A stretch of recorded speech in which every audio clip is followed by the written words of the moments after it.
I'm more into the Beach Boys than these guys are probably, but you know, to me, the great thing about the Ramones, who are like probably our biggest influence, obviously, right across the board, all of us.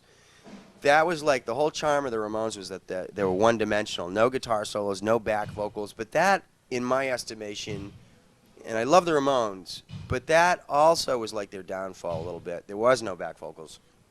There was no guitar. They didn't flesh the sound out that much, and no lead guitar. I mean, and so I was talking to Joey Ramone. I talked to about this, and I talked to other people too. But I mean, if there's any place I'd like to go, we were trying to go somewhere between the Ramones and the Beach Boys. That I think there's unexplored territory there. We're not trailblazers. We never said we were. I mean, you know, if it wasn't for Black Flag and the Ramones, we wouldn't be here. But you know, there's still that space where the Ramones maybe take the Ramones idea one step farther, and you know, like doing "Don't Back Down" was just a goofball thing to have punk rock kids like a song by the Beach Boys, which is stuff their parents would listen to. But if the Queers do it, it's cool, you know. I mean, I don't know. We love the hardcore type stuff too, so I don't know. The next album might be all fast stuff. I have no idea, you know. But we usually try and mix yeah. it pretty good. You know, like and mix the slow songs and the fast songs, and the majority of them are like mid-tempo. So it's like this.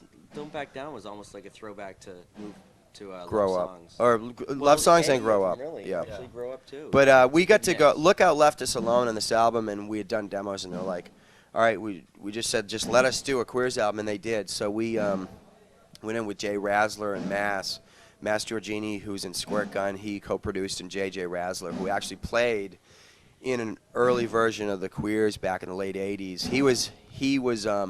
He helped us out. He co-produced the album, helped write a couple tunes, played a little guitar. He was in the early Sire Records band back in the day, back in Boston, DMZ.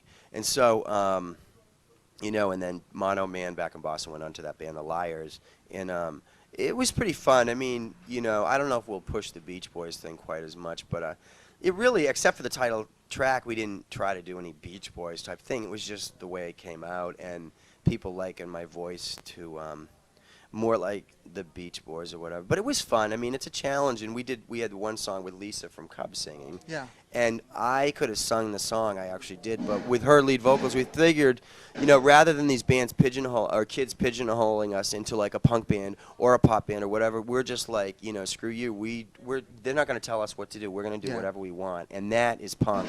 And it doesn't matter if you're playing pop or whatever, you know. I mean, Louie Louie by the Kingsmen is like punk, you know. Early Rolling Stones and Beatles was punk, you know. I mean, it's just good, fun music, you know. And basically, we just had fun, and we don't care what we're successful here. We don't care what anybody says anymore.